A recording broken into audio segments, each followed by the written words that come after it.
Nos vamos del mundo de la inteligencia artificial a la inteligencia vial, Paola, no sé si decirlo así, o por lo menos a hablar de algo que tiene que ver, sí, con inteligencia artificial, ¿por qué no?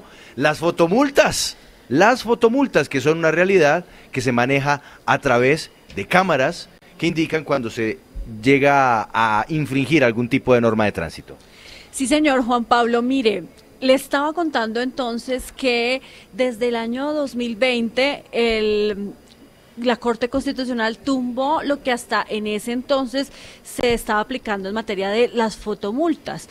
¿Por qué? Porque cuando se definió esta nueva norma para aplicar las infracciones o mejor, las sanciones por infracciones de tránsito, pues no se estableció claramente quién era el responsable de pagar esas multas, si el conductor o la persona que iba manejando el vehículo o si el dueño del vehículo. Por eso entonces quedó como sin piso, esa norma quedó en el limbo. Y desde entonces las fotomultas, las cámaras en las vías funcionan, incluso aquí dentro de la ciudad funcionan, pero si a usted le ponen una multa de esas es muy fácil impugnarla porque como la autoridad comprueba que pues fue usted o que no era usted mejor. Claro, además, si usted va manejando con gafas oscuras. No, y es que acá en Colombia las cámaras, no sé si ya le vamos a preguntar a nuestro invitado hay en unas otro que no país. toman fotos. Hay unas que no son imposibles, o casi todas, son imposible que detecten el rostro de la persona que va manejando. Así Eso es completamente imposible. No sé si hay otras cámaras con otra tecnología en otro país sí lo hacen, pero por lo menos en Colombia no. Entonces, digamos que toda la carga estaba en la autoridad para que demuestre quién es el que realmente cometió la infracción. Como no se puede hacer eso, entonces por eso usted puede impugnar y hasta el momento no hay fotomultas. Entonces el pacto histórico presenta un proyecto de ley, porque recuerde que en ese momento también la Corte le dijo al Congreso legisle, y con esto se pretende entonces solucionar ese problema y ahora la responsabilidad de demostrar quién iba manejando en el momento de la infracción la va a tener Pues, el dueño del vehículo. Ese es el cambio. Le leo el comentario que hace Angélica Montes a través de nuestro YouTube Live. Que regulen las fotomultas. Son un robo, así como la técnico-mecánica.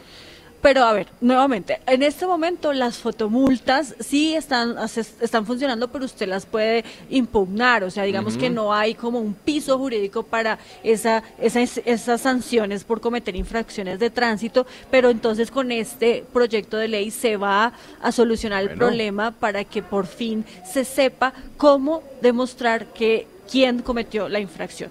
Pero para hablar más de esto, Juan Pablo, quiero que saludemos a esta hora a Camilo Pavón. Él es el ex viceministro de Transporte, quien conoce de fondo toda esta discusión que se va a empezar en el Congreso de la República y nos va a ayudar a entender un poco más si lo estamos contando bien, si no.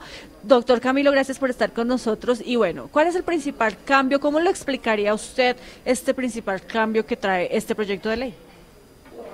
Paola, Juan Pablo, un gusto saludarlos y a toda su audiencia. Mil gracias por la invitación.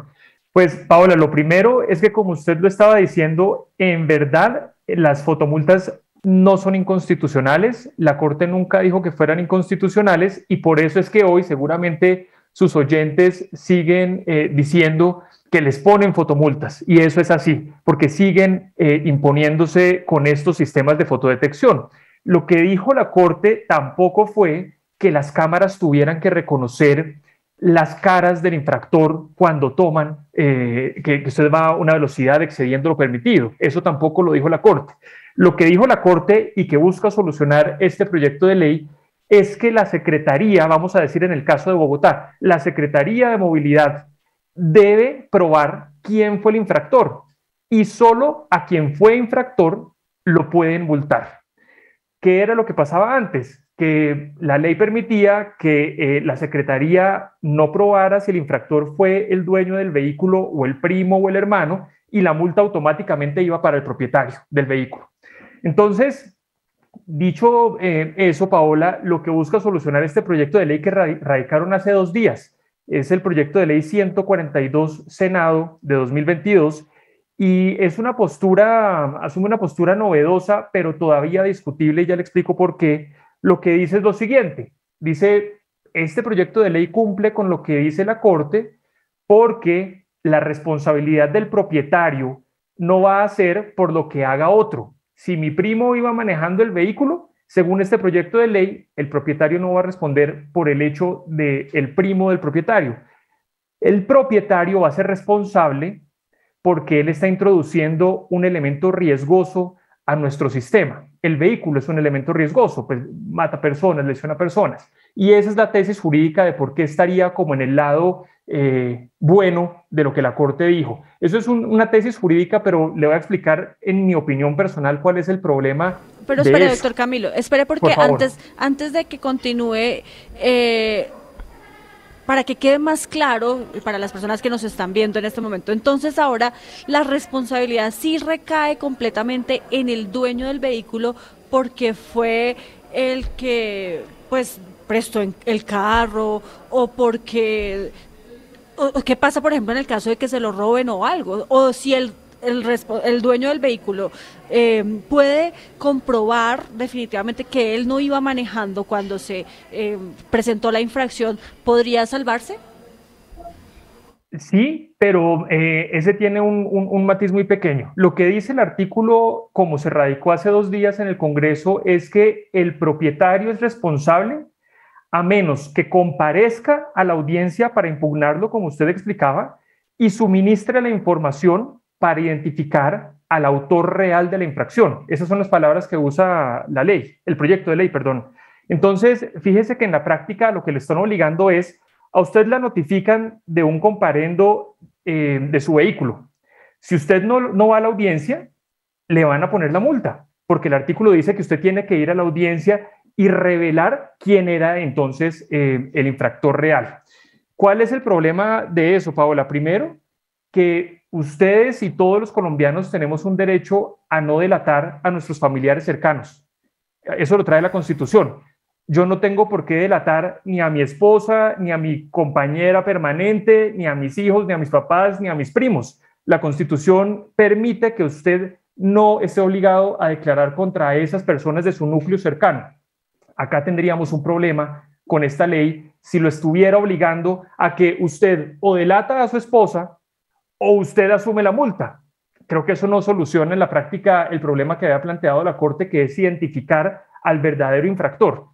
Y ligado a eso que le acabo de mencionar, lo otro es que le invierte la carga de la prueba al propietario. La Corte dijo, y siempre lo ha dicho en temas de responsabilidad, que el Estado es el que debe probar quién es el infractor.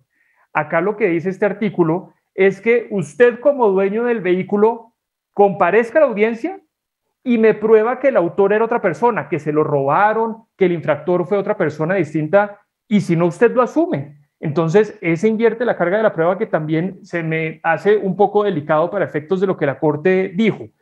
Y el último problema, Paola, es que casi nadie va a esas audiencias en la práctica, por 2 razones, porque casi nadie tiene tiempo de ir a impugnar estos comparendos y porque además pierde el descuento del 50% que usted normalmente es lo que busca cuando le ponen un comparendo. Usted vaya a hacer el curso de 2 horas, el curso de infractores, y ahí le hacen el descuento del 50%.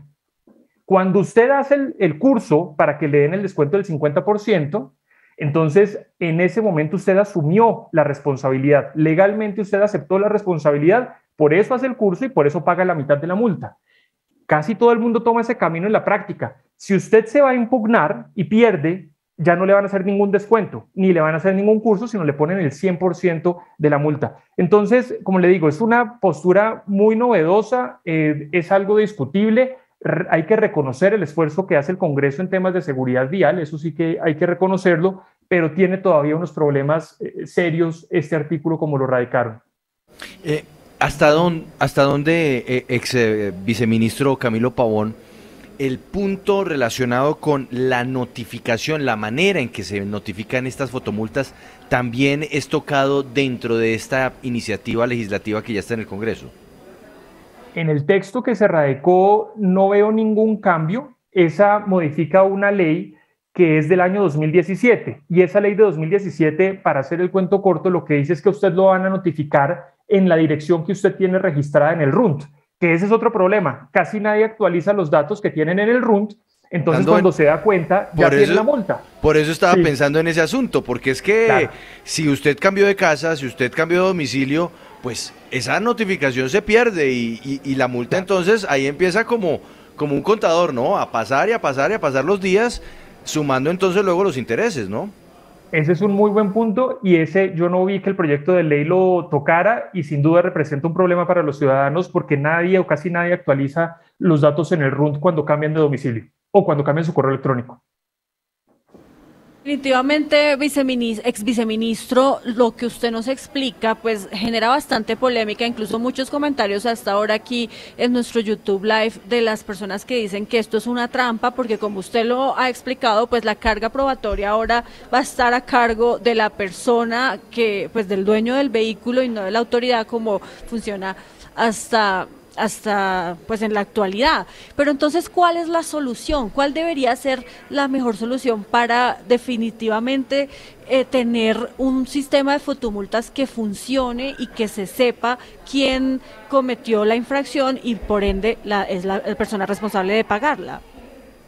Yo le daría 12 soluciones en mi opinión personal. La primera, que le tienen que dar dientes a la autoridad que se encarga de vigilar que las fotomultas y las cámaras en general, los sistemas sean legales y sean autorizados. ¿A qué me refiero? Ustedes saben que yo estuve en la superintendencia hasta hace un tiempo. Iniciamos en su momento investigaciones por denuncias de ciudadanos contra cámaras que no estaban autorizadas y esas investigaciones en la superintendencia de transporte actualmente se demoran alrededor de 2 años. Las primeras suspensiones de cámaras que tenemos en el país son como de mayo de este año. Entonces, no hay ninguna forma de que el mismo Estado, en este caso la Nación, controle cuando un municipio pone ilegalmente una de estas cámaras. El proyecto de ley debería darle medidas cautelares a la super para que si la super se da cuenta, porque un ciudadano lo denunció o por cualquier otra razón, que hay una cámara ilegal puesta, inmediatamente la super pueda suspender esa cámara sin tener que esperar 2 años a que se termine la investigación. En esos 2 años, ¿a cuántos ciudadanos multar? Entonces, esa es una primera que yo sugeriría como una solución general y de la vigilancia que la propia superintendencia ejerce. Y lo segundo, perdón.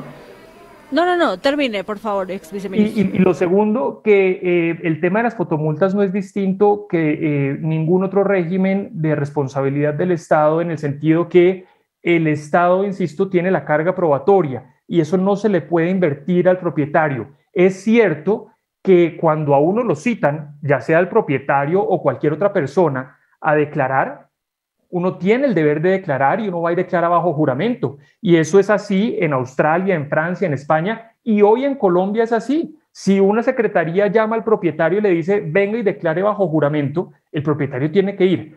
Pero si el propietario no va, no puede ser que automáticamente el propietario sea responsable, o si no quiere declarar contra su esposa, porque constitucionalmente no tiene que delatar a su esposa, no puede ser que entonces automáticamente el responsable sea el propietario. Tenemos que encontrar un balance entre el tema de seguridad vial, pero también esos principios de responsabilidad. Bueno, no, pues ahí está. Hasta ahora empieza la discusión, Juan Pablo, como bien nos lo decía el doctor Camilo Pavón. ¿El autor quién es, Paola? El senador Roy Barreras, presidente del Congreso, no. Y se radicó apenas hace 2 días, entonces vamos a esperar a ver si lo debaten y lo aprueban. Que le pongan algo sobre el tema de la notificación, Paola. Créame que eso es importante. No, y lo que menciona el superintendente del tema de la instalación de las cámaras, claro. No, mejor dicho, hay mucha tela para cortar ahí, pero es que este proyecto de ley no solamente incluye lo de las fotomultas, acá hay varios aspectos en materia de tránsito que tienen que ver, por ejemplo, con licencias de conducción, la velocidad máxima en las ciudades, el pasar la Agencia de Seguridad Vial al DAPRE, porque usted sabe que hoy depende del Ministerio de Transporte, mejor dicho. Es una iniciativa bien grande que pues tendrá que debatirse en el Congreso de la República. Muchas gracias, ex viceministro. No, y ex superintendente. También, sí. Camilo Pavón. Un gusto haber estado con ustedes y de nuevo reconocer esos esfuerzos que hace el Congreso por mejorar la seguridad vial del país. Muchas gracias. Vamos a hacer una pausa muy breve en Sigue la W y ya regresamos. Nos vamos a ir a norte de Santander, Andrea, con una historia que nos trae Audrey Carrillo desde Cúcuta, que es de esos casos dolorosos que yo insisto deberían ser verificados también por nuestro superintendente de edificaciones, construcciones e inmuebles, don Mauricio Beltrán. Lo de siempre, los constructores quedándole mal a los compradores, ¿no? Y lo de siempre, pero por más de que se repite la historia incesantemente, no vamos a dejar de ponerla en evidencia aquí en Sigue la W en Digital, así que preste mucha atención. En el departamento de Norte de Santander, ya en un pequeño receso les traeremos toda la historia con Audrey. Y sigue la W, estamos desde el cubo de Colsubsidio, en donde avanza este gran encuentro, la primera conferencia o el primer foro de inteligencia artificial Colombia, y vamos a irnos, pero ya no con inteligencia, sino con construcciones que dan pena poco en Norte de inteligentes. Santander. Sí, poco inteligentes. Gracias, Paola. Volvemos en segundos. Sigue la W.